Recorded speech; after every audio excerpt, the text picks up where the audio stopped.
Okay guys, we're inside the RAV4 Prime and I want to give you guys a tour of the updated infotainment system as well as the updated digital cluster and all the cool tech that you're going to get in the RAV4 Prime, especially in this XSE model, which is pretty much fully loaded around $52,000.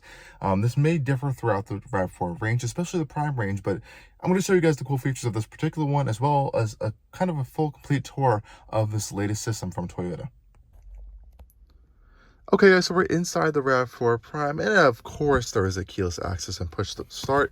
We actually have a power button in this one, which is pretty cool because it does start in EV mode. So of course you put your foot on the brake, press power mode, and the RAV4 Prime comes to life. With a little animation on the screen right there, get a little Toyota animation over there, and your heads-up display does power up as well. Let me just turn the headlights off so you can kind of see that a little bit better. There is your heads-up display over there, which is really nice. And this is actually in the night mode right now, which I discovered while driving this car. You actually have your dimmer switch right here. If I pull it to brightness, this is going to go white, and it's super, super bright. Not a big fan of that. I actually like this kind of darker mode. It kind of works better both in the daytime and nighttime, so I'm glad that you have that option to kind of adjust that. And you can also dim this really low to make this digital cluster darker at night as well, if you would like that. I'm going to focus on the center display first, but first I want to go over some main features of the interior of this RAV4 Prime. Starting down with the center console, you have your kind of main command controls right over here. Here are your two buttons for your to kind of control your plug-in hybrid powertrain. So this is going to allow you to be in the automatic mode, and you'll see on your dash over here it'll be an auto EV hybrid mode, so it'll switch between EV and hybrid mode, which is kind of cool. But then here you can manually put it in hybrid mode or manually in EV mode. If you hold down this button, it'll actually charge the battery, which is pretty cool. So now it'll use the engine, kick it on, and you'll be charging up your battery pack, and you can see your battery range right there. So that's pretty cool, actually. You can have the ability to kind of go through those. And I can just put it off, and it'll be right back into EV mode, and the engine will eventually kick off, which is pretty cool. And those are pretty much your main controls here. And you also have your drive mode selector, which offers this really nice animation when you put it in your different drive modes. So you have three main drive modes. You have Sport, cool little red there, Eco in green, and then Normal is just a blue color. You also have this Trail mode, which will give you a little bit more traction and some off-road settings. And you get some really cool animations on your digital cluster going through each of the drive modes: Sport, Eco, and Normal. We'll leave it in Sport for now just for fun. And I think that's a really cool little animation you have on there. As you can see, the engine just turned off as it's back into EV mode. And you'll always know the vehicle is ready in EV mode when it does say ready right up there, which I think is pretty cool. You also have a brake hold feature as well as your electronic parking brake. I do really like this shifter as well. It's the only bit that's actually leather wrapped in this interior. The rest is this kind of soft text material. You also have a sport mode for the gearbox, well, transmission, if I want to call it that. There's no actual gears. And you also have a big, nice wireless charging mat you can power on and off with this button over there, as well as a USB port and a 12-volt power socket, which is really nice. Love that. You also have some more two USB-C ports in here if you need some additional charging. Over here, I do want to show you guys this camera system because it is pretty impressive. Now, when you press a view and you're parked, it kind of does this little dance around the car. You can't really do anything with it. You can just kind of pause it, I believe. Yeah, you can just kind of pause this animation. You can't really drag it around, which I found to be a little annoying. You could also get this view, but when you put it into drive, for example, I'm gonna do that right now. I'll put it into drive for you guys. I put my seatbelt on so it doesn't start beeping at me. And I press this camera button. It has some of the coolest animations I've ever seen on a camera system. So watch right here. As I drive forward, it actually paints a picture of underneath the vehicle for me, which is super cool, I think. And I think my favorite feature is this. So if I press this button up front, it's gonna show me the front of my vehicle, right? But watch what happens when I turn the wheels. So it paints that picture again.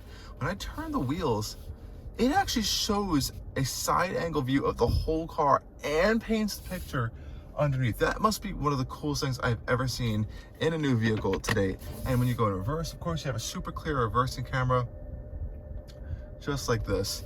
And it also, again, is going to be painting that picture underneath the vehicle for you like that as well.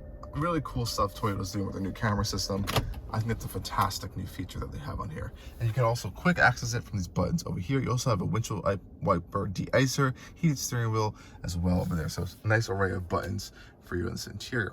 Now let's talk about this infotainment screen. Of course, you can notice your climate controls are separate, which is a fantastic feature. I love that Toyota. I hate having the climate controls buried into the infotainment system. thankfully they did not do that. This is Toyota's latest infotainment software you will find on both Lexus and Toyotas, and it's very similar. There's really aren't that many differences in terms of the layout, so I like that. It does have wireless CarPlay and Android Auto. My phone is filming this right now, so I can't really demonstrate that. Otherwise, that button will be right up there. I'm going to start in settings. So you have a few amount of settings in here. You can have different driver profiles, personal info, just going through your typical stuff. You can also adjust your different sound settings. So this one has the JBL audio system. It's have a subwoofer, I believe, in it as well. So you can tune some different sound levels and adjust the balance and fade. You can also adjust some different things for your media as well. Going back into settings, you can just see all the different things in here. I believe this also has a Wi-Fi hotspot. It does have a Wi-Fi hotspot. That's really cool.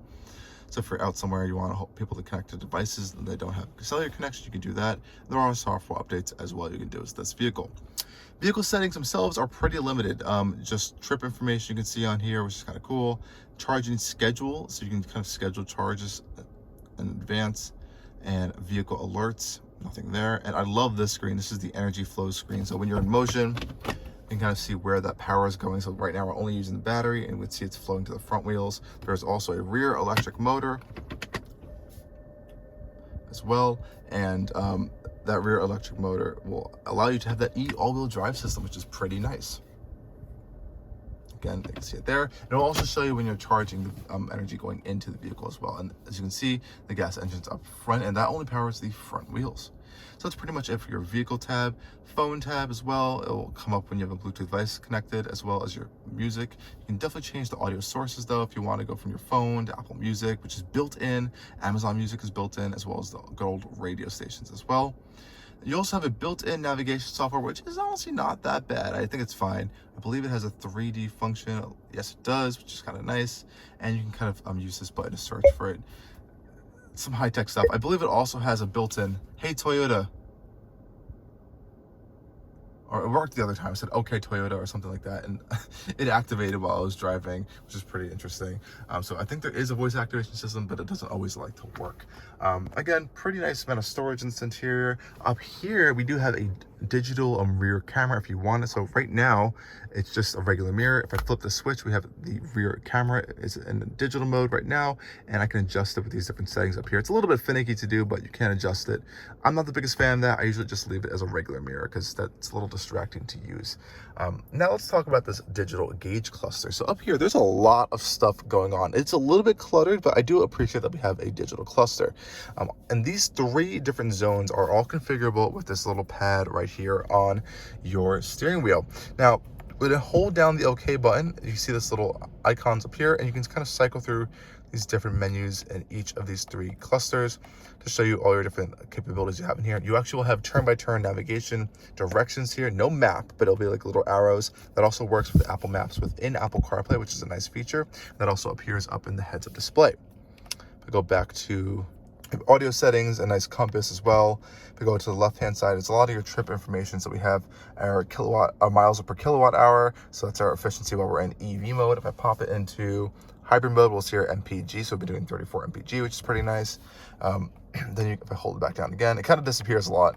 You have to cycle through all these different efficiency modes. You have an EV driving ratio, which is kind of cool. So your percentage of driving in EV mode, which is kind of cool. Oh, see, it always disappears. That's one thing. Gotta be quick. Go cycling through these. You have an eco score, and yeah, that's pretty much it. Now, if you want, you can actually have different customized screens. So you have 3 different layouts of these 3 things if you have them preset, and you can kind of go through them quickly to kind of cycle through those different ones, which is pretty nice. So if I hold down for the first time, sometimes it comes up, sometimes it doesn't. You can cycle through those different big screens, which is pretty nice. You can always go back with this button as well. There you go. So I can cycle through 3 preset versions of this kind of tri layout here, which is kind of nice. And you can see it's red right now as we're in sport mode. Pop it back into eco. It will change its color back to kind of like this greenish blue color as well, if you don't like the red or if you don't like sport mode. Otherwise, the controls on the steering wheel are pretty easy. This does have Toyota's full safety sense suite. So you have your full radar cruise control. You can operate right here by just turning that on. You also have your following distance control right here, as well as your lane centering assist. So it will steer you in the lanes, as well as kind of vibrate the wheel if you pop in and out of the lanes as well. So it's a very advanced system. Obviously you have blind spot monitoring, and of course rear cross traffic alert and all that stuff is built into this safety suite system as well. So a lot of fun things there. You can also see these speakers up here for your JBL audio system. There's a subwoofer out in the trunk. It's not the best system on the planet, but it's not that bad. But you know, this is around $52,000, this car. It could be a little bit better. I'm not going to be super complaining about that, but it could be better. Other than that, that's pretty much it with all the technology in this interior. Like I said, this infotainment system is pretty easy and simple to navigate, especially when you just have Apple CarPlay or Android Auto hooked up to it. You really just go into those and operate it through there. I love the physical volume knob, and I also love how it's illuminated. It's a really nice touch actually on this interior, and it's very smooth and easy to use. I appreciate the high qualityness of this just general interior for Toyota. It's pretty solid this whole week. I really haven't had any complaints. I love the rubberized surfaces. There's really solid grips here, and all the fun little storage cubbies are built into the dash as well. A lot of storage in this interior. But anyways, thank you guys for joining me on this tour of the interior as well as the technology of the RAV4 Prime, and stay tuned as always for a lot more videos coming soon from Allcarnews. Cheers.